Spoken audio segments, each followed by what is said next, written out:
In May 2024, I put a deposit down on a 2005 Mercedes Trekker bus with the dream of converting it into an off-grid campervan. 3 months later, once I'd paid the balance and the bus had been serviced and given a clean MOT, I was able to bring her home. It was all going brilliantly until, well, it wasn't. Here I am at a hobby horse carvery off some dual carriageway in Leicester. The bus is behind me, and that is because we broke down about 15 minutes after leaving the service centre, the repair centre. Made it all through the little windy roads onto the dual carriageway, and as soon as we hit the dual carriageway, pushed it up to 60 miles an hour, and it didn't like it, and the accelerator stopped working, and it just sort of started shutting down, and all the lights came on and flashed and everything. So we just stopped in the middle of, well, on the left lane of the dual carriageway, right under a bridge, super busy. I had to jump out over the barrier. So we're in a car park, managed to make it to a car park. Essentially what happened, these two angels of a couple, they basically were coming up the dual carriageway the other way, saw that I was broken down, so went to the roundabout, came back, and he used to be a recovery driver, so they had lights and everything, so they were able to divert all the traffic around me.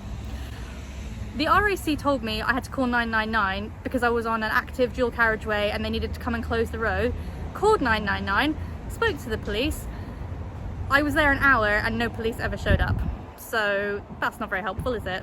After half an hour of standing on the roadside, turned the bus back on and it limped off the dual carriageway and to this exit and to this car park. So now we're here waiting to be recovered, and hopefully, well, no, it's gonna be towed back to the garage. And yeah, update, it's been an hour and we are still waiting for the recovery vehicle to come and get us from the hobby horse carvery car park.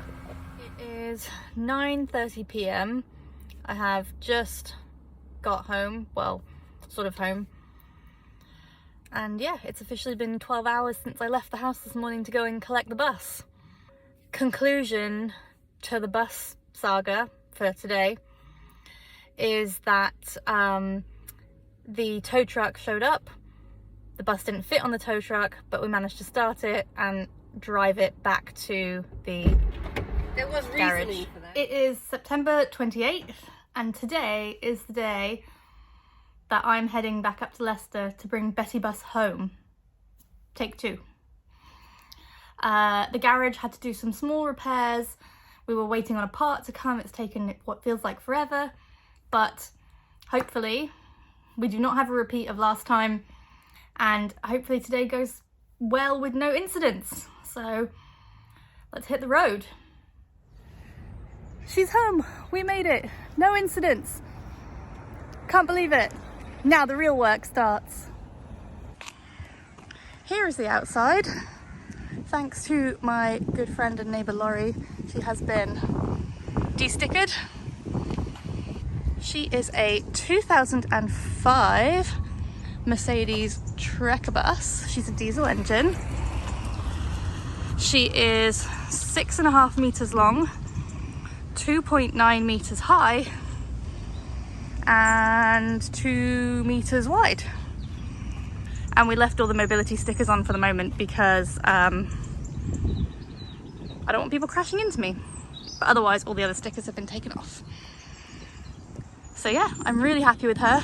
The reason I chose her is because she's obviously boxy, so she's got good room around her, and also her whole shell is fiberglass. So although there's definitely some areas that need to be sort of filled and sanded and stuff, and there's a few cracks, she's not going to rust like most other panel vans.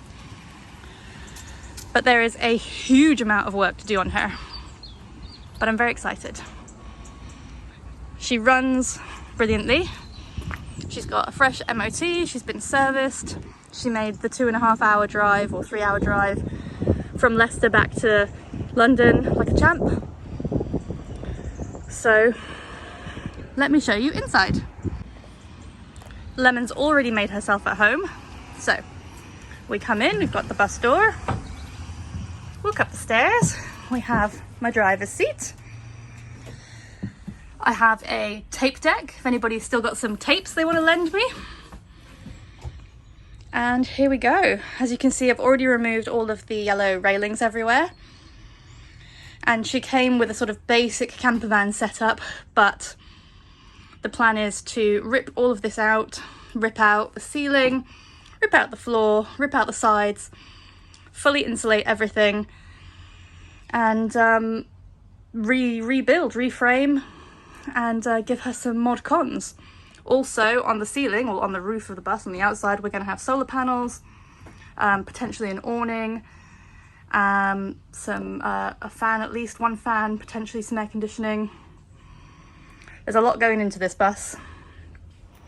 If you're as excited as I am to see me take apart this bus and then rebuild her into a luxury off-grid campervan, hit that subscribe button. New videos will be coming out pretty regularly from now on.